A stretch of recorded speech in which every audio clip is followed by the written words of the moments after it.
Salam sejahtera. Dengan isu hangat pada kali ini, ada orang mula bertanya, Syed Saddiq Syed Abdurrahman dah keluar Parti Muda ke? Ataupun ada juga yang bertanya, Syed Saddiq Syed Abdurrahman ni tak serik-serik lagi ke? Sudah terkena nak kena lagi ke? Dipatuk kali kedua oleh ular, kata mereka. Ini apabila satu persoalan besar mula timbul. Apa yang Syed Saddiq harap lagi daripada Muhyiddin? Ini apabila Syed Saddiq telah memberitahu bahawa beliau bakal menyertai jelajah Perikatan Nasional bersama Muhyiddin Yassin di Perikatan Nasional. Jadi, apa sebenarnya yang Syed Saddiq harap lagi daripada Muhyiddin?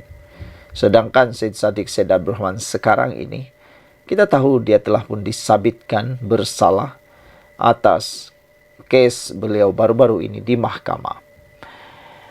Muhyiddin Yassin semalam mengumumkan bahawa ahli Parlimen Muar Syed Saddiq Syed Abdurrahman akan bersama Perikatan Nasional dalam jelajah ke seluruh negara yang bakal digerakkan gabungan tersebut. Kata beliau, Syed Saddiq telah pun menyatakan kesediaannya untuk bersama di pentas PN dalam jelajah ke seluruh negara mengenai isu-isu semasa negara. Nanti, siri jelajah itu tambah Muhyiddin akan memberi penjelasan kepada rakyat berhubung kedudukan dan peranan Perikatan Nasional. Pasal Syed Saddiq pun menyokong kita, kata Muhyiddin. Walaupun beliau tidak menyertai Perikatan Nasional tapi pro kita, kata Muhyiddin. Kita, Perikatan Nasional di peringkat tertinggi telah buat keputusan. Kita akan mengadakan jelajah di semua negeri untuk menjelaskan isu-isu semasa, kata Muhyiddin lagi. Dan mendengar rintihan rakyat di bawah dan apa peranan PN boleh lakukan untuk menanganinya, ujar beliau. Masih ingatkah anda pada 9 November 2023, Syed Saddiq Syed Abdurrahman telah pun dijatuhi hukuman penjara 7 tahun dan denda 10 juta ringgit serta 2 kali sebatan selepas didapati bersalah terhadap 4 tuduhan bersubahat, melakukan pecah amanah, salah guna harta dan pengubahan wang haram, dana angkatan bersatu anak muda armada.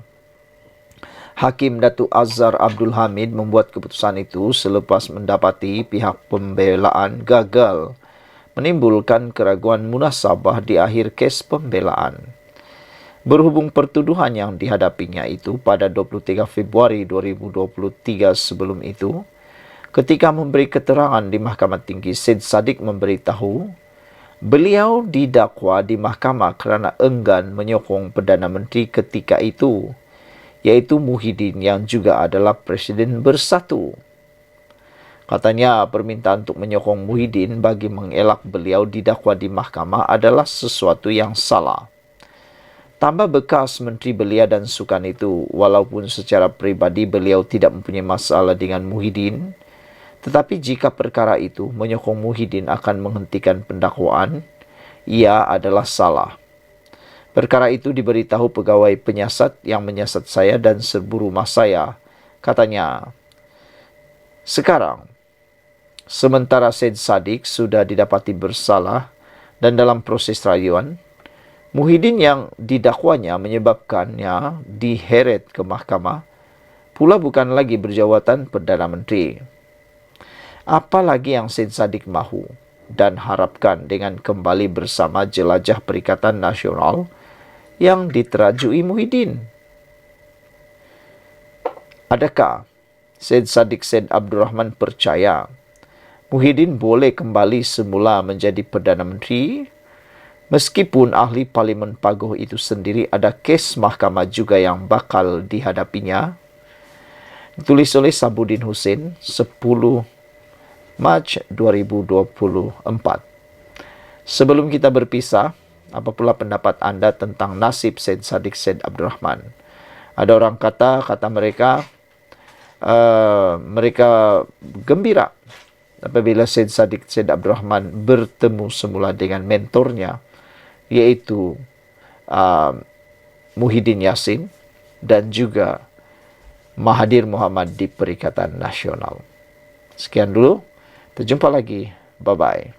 Salam sejahtera, terima kasih karena bersama dengan saya di Nazilin Unity Channel. Muda meninggalkan pembangkang. Muda, adakah parti muda akan dibubarkan? Adakah Syed Saddiq Said Abdurrahman dipecat daripada muda? Ini semua gara-gara tindakan Syed Saddiq Said Abdurrahman menyertai jelajah Muhyiddin Yassin Perikatan Nasional dengan mendakwa beliau menyokong tersebut kena agenda rakyat.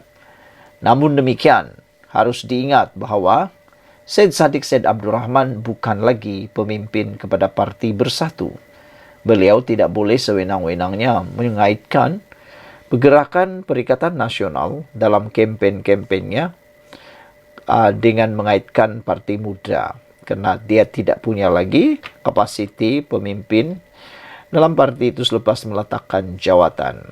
Hari ini, satu pendedahan dan pengakuan daripada Parti Muda mengejutkan kita semua. Apabila pemimpin daripada Muda mengatakan Muda tidak akan sertai jelajah PN. Jadi dengan kata lain, kalibat ataupun tindakan Syed Saddiq Said Abdurrahman menyertai jelajah Perikatan Nasional adalah atas kapasiti sendiri beliau. Itu sebab ada yang kata, adakah dengan tidak disertai oleh Muda jelajah tersebut akan menyebabkan Syed Saddiq Said Abdurrahman dipecat daripada Parti Muda dan masuk pula Syed Saddiq tiba-tiba masuk pula Parti Bersatu.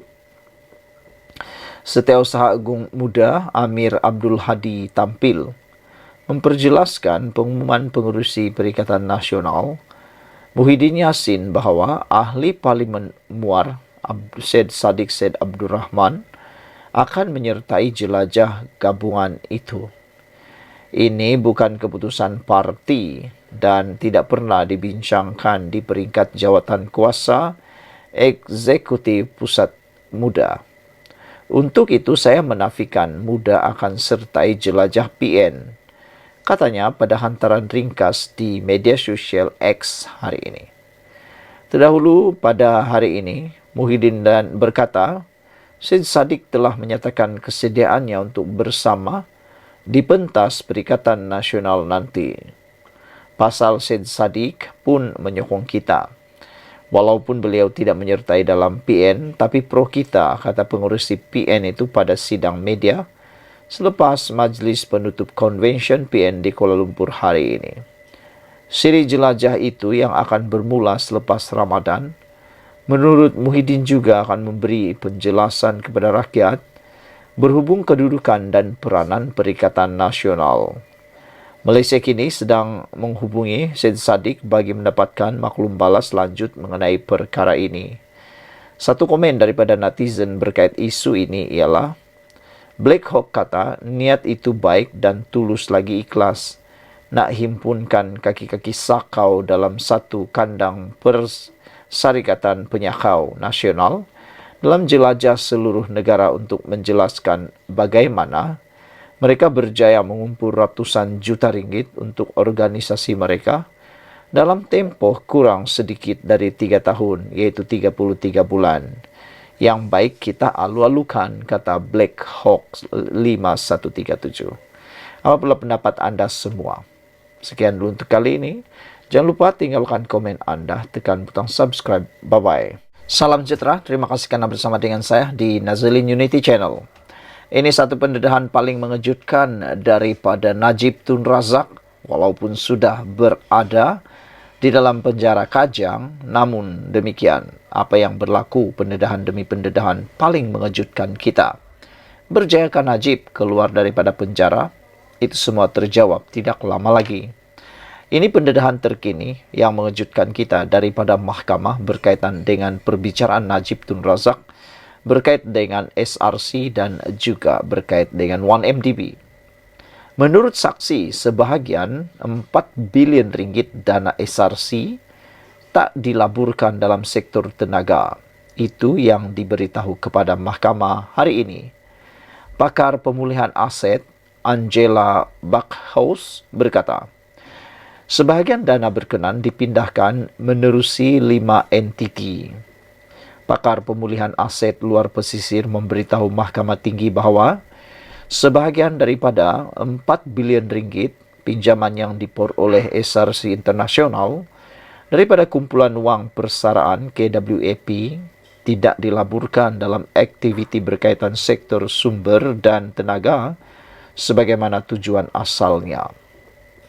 Pengarah urusan Quantuma International Angela Backhaus berkata, apabila bank negara membenarkan pinjaman daripada KWAP kepada SRC Bank itu, menetapkan syarat pada 3 November 2011 bahawa 1.8 bilion daripada pinjaman KWAP pertama harus digunakan untuk memperoleh 2 syarikat di Indonesia, iaitu PT ABM Investama dan Bumi Resources TBK PT, dan 2 syarikat di Mongolia, iaitu Gobi Coal and Energy Limited dan Adens Tavan Tolgai.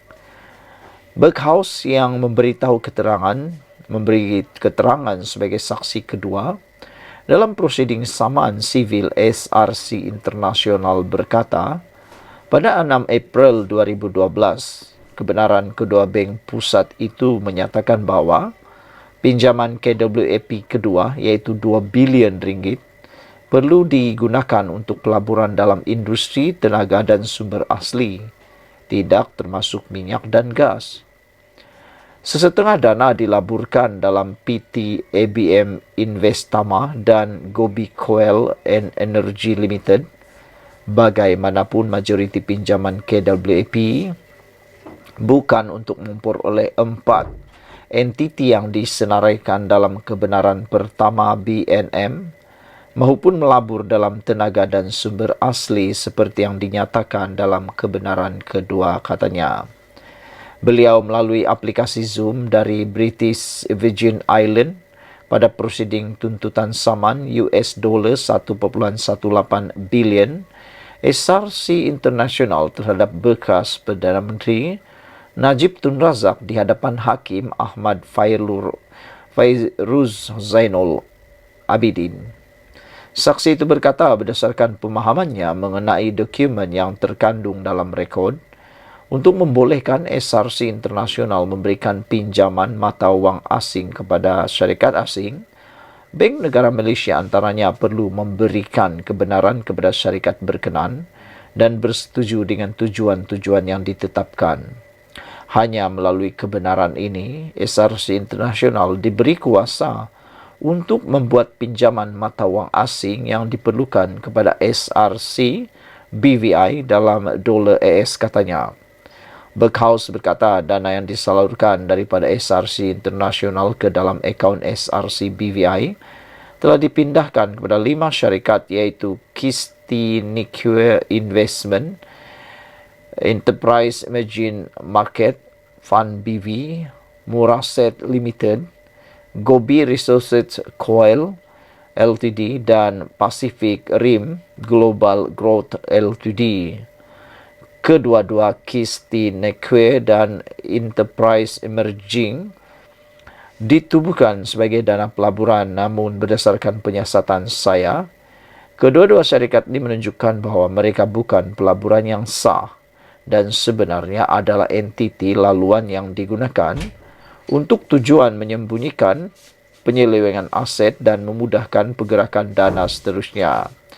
Siasatan saya mengenai dana yang dibayar kepada Pacific Rim menunjukkan bahawa dana ini dihantar sejurus lepas diterima, sekaligus menyokong cadangan Jabatan Kehakiman DOJ Amerika Syarikat bahawa ia bertindak bukan sebagai dana yang sah, tetapi bertujuan menyembunyikan penyelewengan aset dengan cara yang sama seperti Kistinique dan Enterprise Emerging, katanya. Backhaus berkata unsur-unsur tujuan komersial kelihatan terlalu kecil dalam urusan pemindahan ke Muraset atau ke Gobi Resources sebuah syarikat yang dikaitkan dengan ahli perniagaan dalam buruan Lo Tiak Jo atau dikenali sebagai Jolo. SRC di bawah pengurusan baru memfailkan saman itu pada Mei 2021 atas dakwaan Najib melakukan pecah amanah jenayah, salah guna kuasa dan memperoleh ganjaran peribadi daripada dana syarikat itu selain melakukan penyelewengan terhadap dana berkenan. Syarikat itu memohon ganti rugi ganti rugi teladan, ganti rugi tambahan, faedah, kos dan relief lain yang difikirkan sesuai oleh mahkamah. SRC juga menuntut deklarasi mahkamah bahawa Najib bertanggungjawab bagi kerugian yang dialami oleh syarikat itu akibat pelanggaran tugas serta amanah beliau dan menuntut supaya beliau membayar balik kerugian yang dialami sebanyak Rm42 juta ringgit. Najib, 70 tahun yang kini menjalani hukuman di penjara Kajang sejak 23 Ogos 2022 selepas disabitkan bagi kesalahan menyeleweng Rm42 juta dana SRC Internasional. Beliau kemudian memfailkan petisyen untuk pengampunan diraja pada 2 September 2022. Susulan keputusan pengampunan itu, hukuman penjara Najib telah dikurangkan daripada 12 tahun kepada 6 tahun, manakala denda pula dikurangkan daripada 210 juta kepada 50 juta ringgit Malaysia. Saudara-saudara sekalian, dengan pendedahan yang luar biasa di mahkamah ini, maka ianya makin panas. Menurut saksi yang telah memberikan saksi pakar ini, memberikan keterangan, beliau kata sebahagian Rm4 bilion dana SRC tak dilabur dalam sektor tenaga. Itu yang diberitahu mahkamah. Pakar pemulihan aset itu berkata sebahagian dana berkenan dipindahkan menerusi 5 entiti. Sekian dulu untuk kali ini. Jangan lupa tinggalkan komen Anda. Bye-bye.